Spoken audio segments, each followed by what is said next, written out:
What's up, you beautiful people of the internet, and welcome to the Morning Gaming Watch Drop. It's Robert, and this is Dom. Hey, good morning. And we're here, guys, to give y'all the game and movie pop culture news like we do. This week will be a little different. We've been doing more so of like getting news articles from the past 2 weeks. This time, and we're still trying to find ourselves as to like what's a good balance. Yeah. And so we're gonna be doing more so of topics. So we're gonna have two pop culture kind of TV movie topics, and then we're gonna have two gaming topics. But yeah, that's how it's gonna go. And if you guys like it, tell us in the comments. Push that thumbs up button and subscribe. We value your feedback. Yes, so we do. We really do. Let us know. But yeah, without further ado, what you been up to, dude? Oh man, same thing as you. Work. Yeah, it's been really busy around here. Busy, like just relentlessly. I mean, this week is gonna be. This week, you and me work 6 days in a row. Mm-hmm. I think I'm scheduled for like 47 something hours. So yeah, and so yeah, it's more so due to being spring break, and as well as Beauty and the Beast kids coming out. So yeah, gosh, I know, dude. Just keeping me paid. They don't have no lives. Right. But yeah, it's been busy, but we've managed to have our little fun. In the matter of time from the last podcast, you got yourself a 3DS XL. I did get myself a 3DS XL. I took my old 3DS, traded it in, and I upgraded a little bit and got a 3DS XL, which no regrets on that. I didn't know you had a 3DS before that. Yeah, I did. So this whole time you had a 3DS. Yeah. That you were using. Yeah.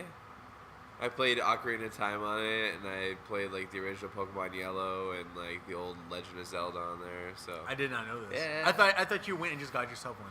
No. I traded in. I got a trade in of like $70 for it, and so like. Then I'm not that excited for you anymore. Darn. But yeah, so you got yourself a 3DS XL. What games did you get for it? Right now I got Luigi's Mansion, The Dark Moon. I also got Gunman Clive, which is an indie game. It's really fun. And let's see, what else did I get? Oh, Metal Gear Solid Snake Eater. Yes. That's a great game. I lost my mind when I found out that game was on there. Yeah. So I got Pokemon Omega Ruby on there. And then, I'm trying to think of the other one I have. Oh, Resident Evil Revelations, which is fun too. I'm at a part where I can't get past right now, and I feel like such a noob.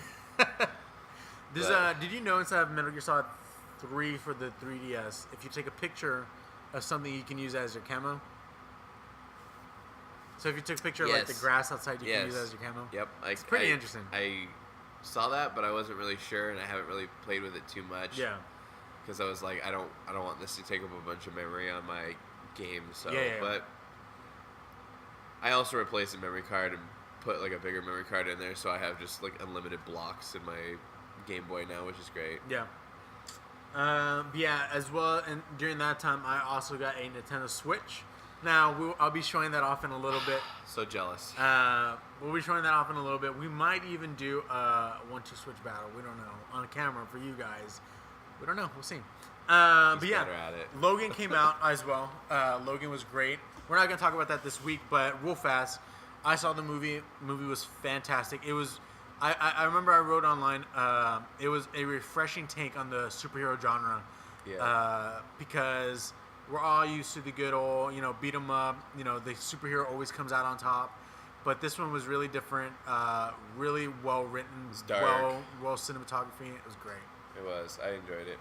I really like X-23 in there.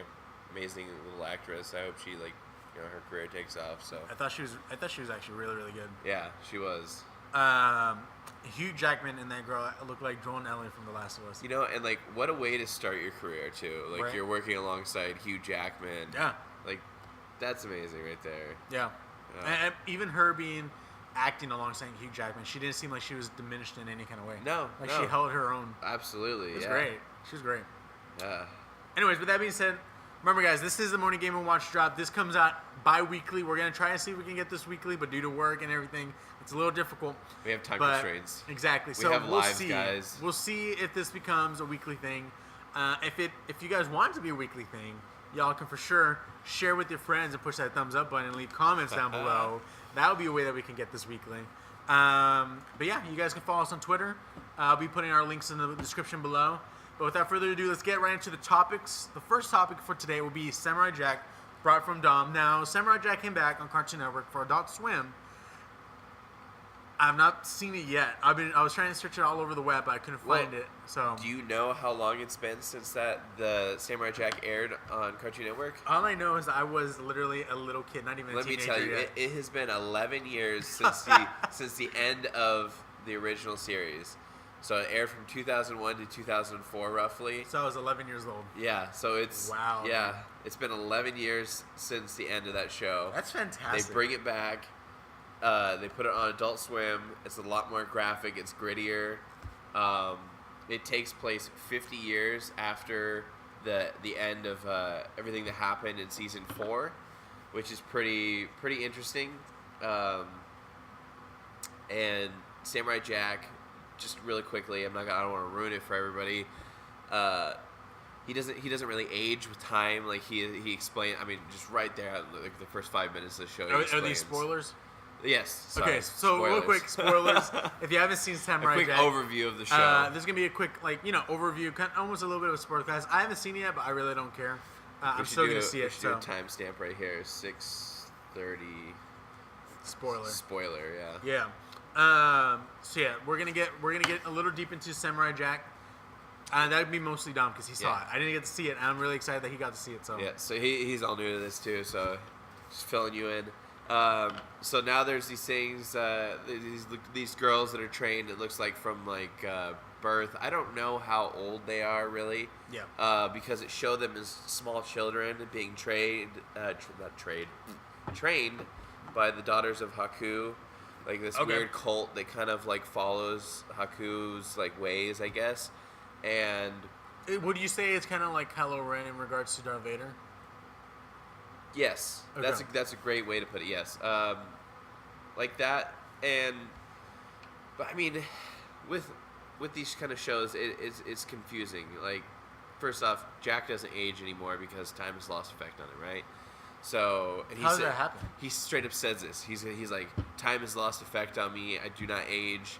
You know, he's basically that's he's got a beard and shit, and he's just like, you know, I want to go back, and I don't know how to, and he's literally losing his mind. He's he will see stuff, see his mom and his dad burning on fire and stuff, and all these people that he couldn't save dying in this river. It's really intense. And that's just in the opening? Yes, this is the first 10 minutes of the show, right? That's great.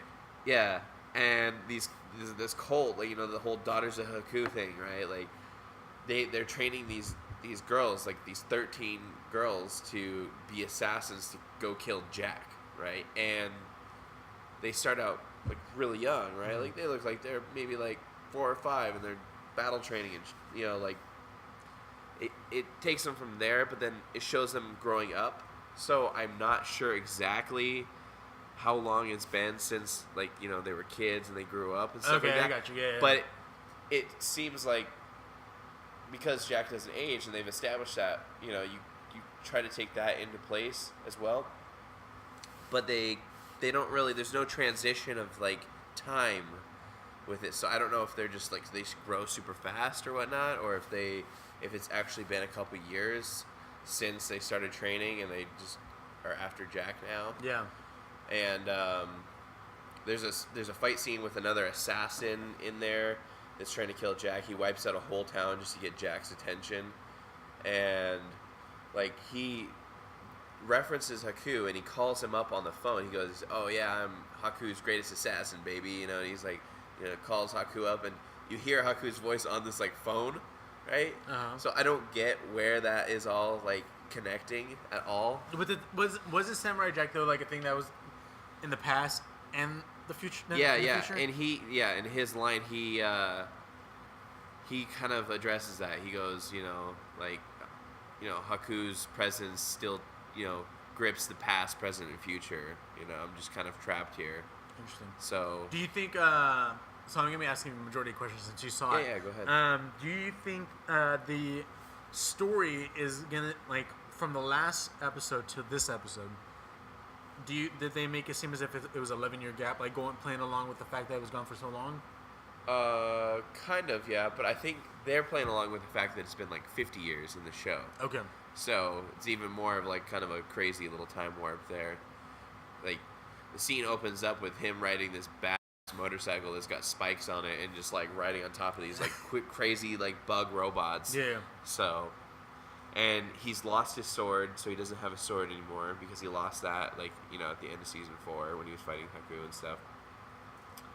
And it looked like he's got a lot of guilt that he's carrying around for like no reason, but he's can't die and he's been roaming the earth for like ever, so I assume he's just a little bit crazy. So based off of this first episode of season 5. Yes. Now, Samurai Jack originally was more so of it was a children's show, Oh yeah. The art style, which would be something I'll be asking you in a little bit. Uh-huh. But the art style was more so it was equal to like Dexter's Lab and stuff like that. Like there was kind of the same art style, and the story was kind of deep, but to an extent a little shallow in regards for kids to understand. Do you feel like in season 5 they're taking the story to a much deeper level to where it's like past, future, present, and just these whole ideals of like being stuck in time and like just the emotions that person can go through that or something?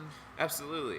I think that the creator of the show, he's the producer as well now of the show, and I think that he's like addressed that issue by understanding that it's been 11 years since the show left off, and that the majority of his fan base are adults now. Yeah. So I think he's addressed that in regards to putting it on Adult Swim and making it more gritty and stuff, and keeping the story a little bit more fresh. Like it's very refreshing because you get the taste of Samurai Jack as a kid, but it's more adult. You know what I mean? Right. So it's like he kind of aged with you. You know what I mean? Cool.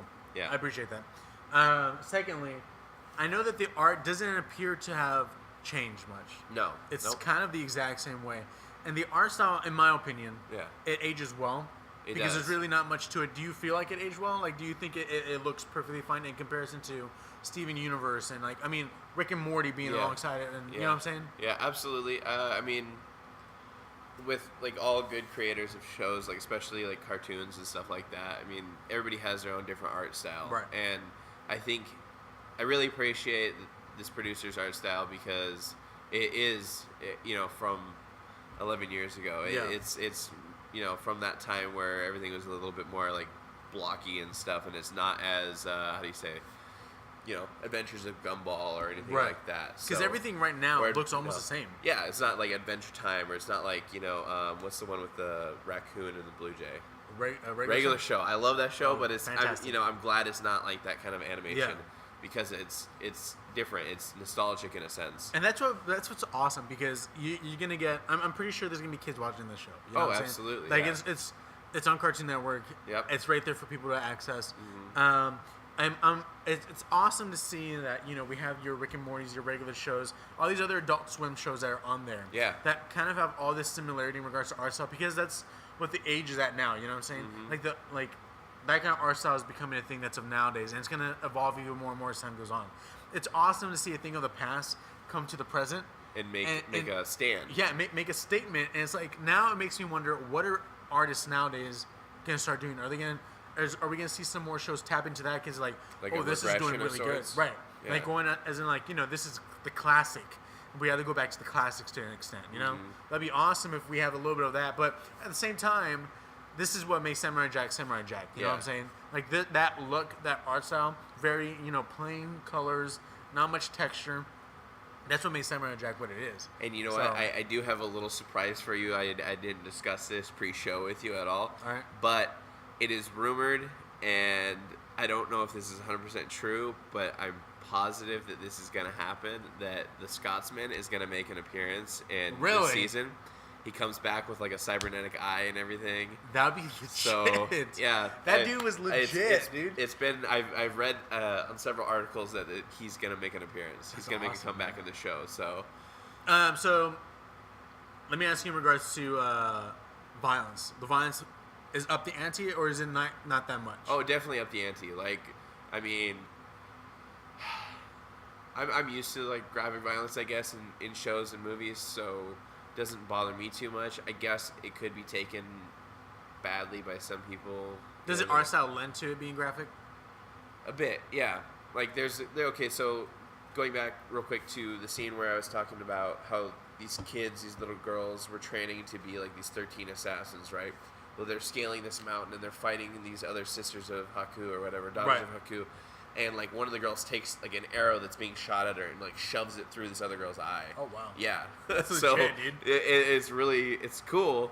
You know, I mean, it doesn't show like her eye while she's wearing a mask, but it shows like blood and stuff. Okay. So I mean, it's pretty legit. That's cool. Yeah. Secondly, I know that in the original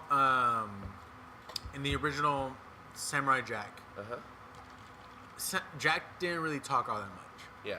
Is he still the same way in this one? He definitely is quiet. I don't know. I mean, it's very early to you know, definitively say he's gonna be like just as quiet as he was in the old show. There was definitely a lot of silence, and it was more about just kind of like reading it out and feeling the emotion and the art and stuff like that. Yeah. You know, with the characters.